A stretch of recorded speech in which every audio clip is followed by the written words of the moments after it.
بسم الله الرحمن الرحيم الحمد لله الذي أرسل رسوله بالهدى ودين الحق ليظهره على دين كله ولو كره المشركون ومن على المؤمنين إذ بعث فيهم رسولا من أنفسهم فهدى إلى سبيل الرشاد وجاهد في الله حق جهاده ففتح به أعينا عميا وآذانا صما وقلوبا غلفة وصلوات الله وسلام عليه وعلى آله وأصحابه أجمعين أما بعد Assalamu alaikum wa rahmatullahi wa barakatuh, ahlan wa sahlan bikum, dans cette 12e rencontre des leçons à tirer de la vie du meilleur des hommes.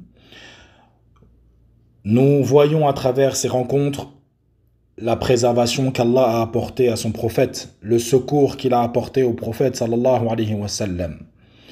Et le fait qu'il nous ait préservé son histoire, sa biographie, avec détail, précision, Allah Azza wa Jal nous a permis de connaître la vie du prophète sallallahu alayhi wa sallam avec détail. Même ce qui s'est passé avant sa naissance, nous le connaissons. Walillahi alhamd. Et également, lorsqu'il l'a envoyé, et même après sa mort, comment Allah Azza wa Jal a préservé l'histoire du prophète sallallahu alayhi wa sallam. Donc la da'wah de l'islam, comme le dit Cheikh Islam ibn Taymiyyah rahimahullah, il nous dit que parmi les signes et les miracles du prophète sallallahu alayhi wa sallam, il y a le fait qu'Allah Azza wa Jal nous ait préservé sa vie, préservé sa biographie, et le fait de méditer sur son histoire, méditer sur sa biographie, sallallahu alayhi wa sallam. Donc la leçon d'aujourd'hui sera tirée d'un événement qui s'est produit avant la naissance du prophète sallallahu alayhi wa sallam, à travers son père Abdullah et sa mère Amina. Comment Allah Azza wa Jal a préservé notre prophète sallallahu alayhi wa sallam bien-aimé. Nous l'avons dit précédemment, Abdallah avait le surnom de Abdallah le cicatrisé, ou Abdallah à la marque sur le front. Comme nous l'avons dit dans le cours précédent, Abd al-Muttalib, lorsqu'il a voulu exécuter le vœu qu'il avait fait plus jeune, et qu'il a posé la lame proche du front de son fils et qu'il y a eu une bousculade, il s'est passé ce qu'il s'est passé et je vous invite à revenir à la leçon précédente. Après cet événement, Abd al-Muttalib a décidé de prendre Abdallah, d'aller le marier à une fille des Banu Zuhra. Et ce n'était pas n'importe quelle fille de cette tribu de Banu Zuhra. Ce n'est autre que Amina bint Wahb ibn Abd Manaf ibn Zuhra ibn Kilab ibn Murrah. Donc elle se rejoint avec son mari Abdallah dans la lignée, dans un de ses arrière-grands-parents. Donc Abd al-Muttalib prit son fils par la main et l'emmena dans la tribu de Zuhra. Et Wahb Ibn Abd Manaf, qui est le père de Amina, était le chef de la tribu des Banu Zuhra. Il était respecté, il était honoré et il était le chef de cette grande tribu des Banu Zuhra. À cette époque-là, Amina était la meilleure des femmes qu'un homme pouvait épouser, car elle était d'une grande famille, elle avait une grande lignée et elle avait un rang dans la société. Après le mariage, ils ont consommé le mariage. Ils ont fait, comme on dit, leur lune de miel. Et comme c'était à l'accoutumée de chez les Arabes, il est resté, Abdallah, 3 jours ou 3 nuits auprès de Amina dans la tribu des Banu Zuhra. Abd al-Muttalib également, lorsqu'il était plus jeune, il avait épousé une fille des Banu Zuhra qui n'est autre que la fille de Uhayb, l'oncle paternel de Amina. Concernant le mariage de Abdullah avec Amina, il y a énormément de faits qui sont rapportés par les historiens, mais la plupart, voire quasi tous ces faits, n'ont aucune authenticité. Parmi les prétentions qui sont données à cette histoire, à ces faits, entre le mariage de Abdullah et Amina, il y a le fait que lorsqu'il s'est dirigé vers la tribu de Banu Zuhra pour aller demander la main de Amina, ils sont passés par la maison de la sœur de Waraqat ibn Nawfal. Waraqat ibn Nawfal, nous en parlerons plus tard, et nous en avons déjà parlé, ce n'est autre que le cousin de Khadija radiallahu anha, qui est la femme du prophète sallallahu alayhi wa sallam. Concernant cette histoire, donc la sœur de Waraqat ibn Nawfal, lorsqu'elle aurait vu Abdullah, elle aurait vu sur son visage de la lumière. Mais les historiens disent que ce n'était pas elle, mais c'était une sorcière. D'autres disent que c'était une voyante. D'autres disent que c'était une femme qui s'appelait Fatima. Jusqu'à même certains ont dit que c'était une femme qui l'avait invitée à la turpitude. en lui proposant 100 chamels en contrepartie d'un rapport charnel avec lui. Et que Abdullah aurait répondu: la mort est moins pire que ce à quoi tu m'invites. L'autoriser, il n'y a rien que je ne puisse comprendre en cela. Qu'en est-il alors de la chose à laquelle tu m'appelles? Le noble préserve son honneur et sa religion. Mais comme le disent les savants, que cette histoire n'est pas authentique et que lorsque tu médites sur la situation des Arabes à l'époque, tu t'apercevras qu'ils pratiquaient la fornication à tout bout de champ. Et également, ils disent que cette histoire n'a aucune base et n'a aucun fondement, à tel point que ceux qui veulent la rendre absolument authentique, ils prétendent qu'elle ne l'a pas appelée à la turpitude, mais plutôt à l'a appelée au mariage, et ceci est complètement faux également. Également, il est dit que la sœur de Warqat ibn Nawfal, elle aurait rencontré Abdullah après qu'il se soit marié avec Amina.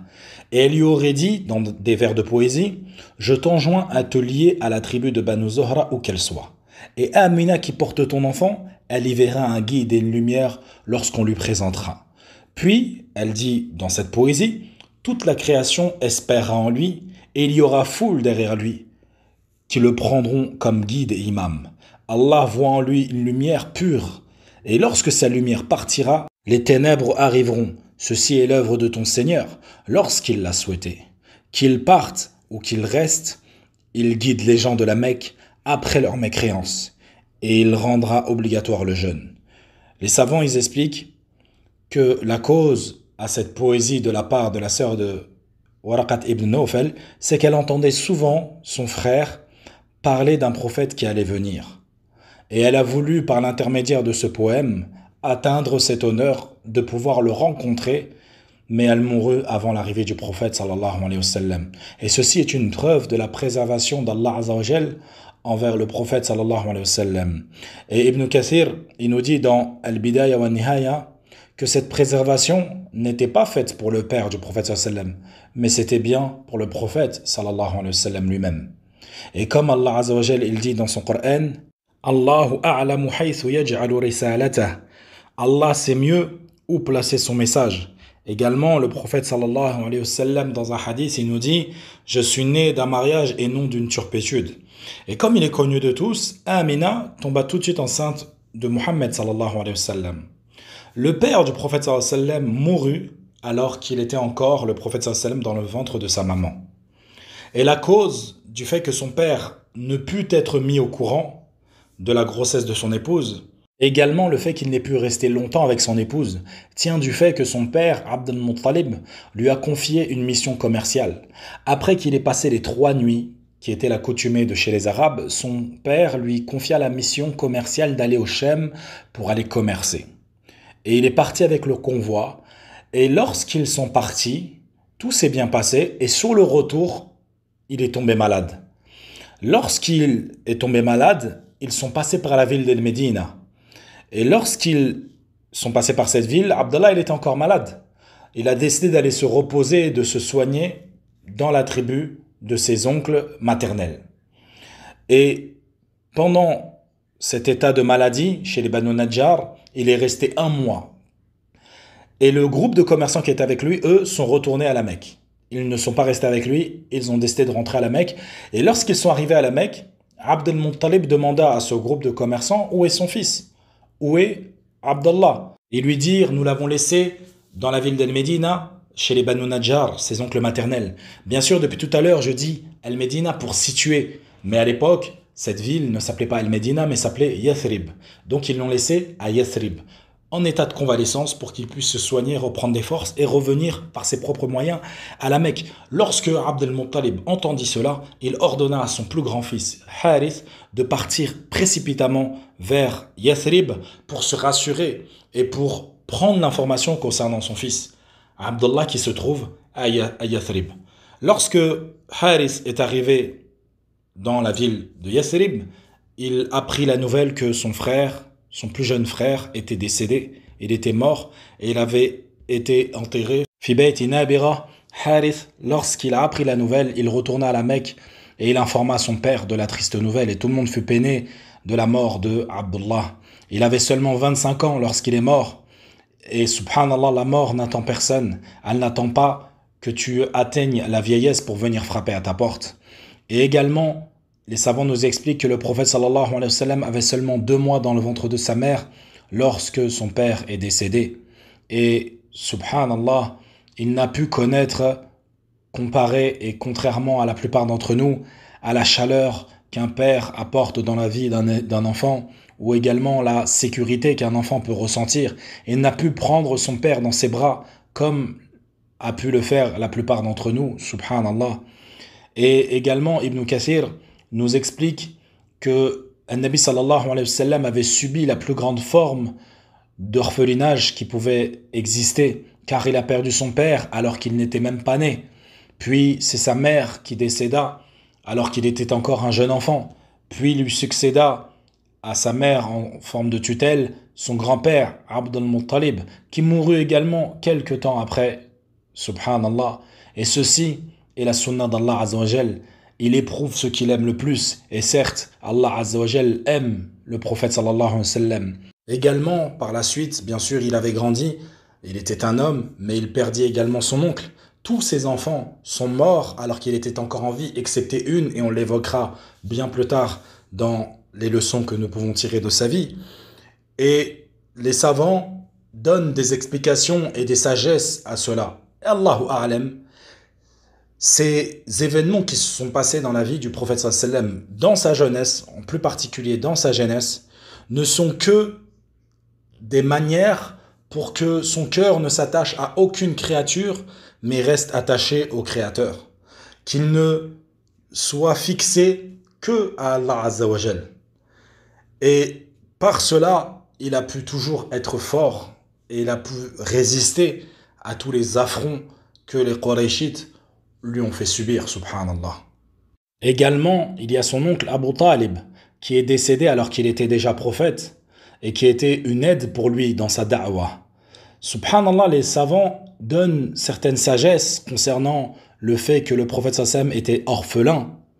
Et parmi les sagesses qu'il nous enseigne, Allahu A'lam, c'est du fait qu'il voulait par là, Allah Azza wa Jal, que le cœur du prophète sallallahu alayhi wa sallam ne se rattache à aucune créature.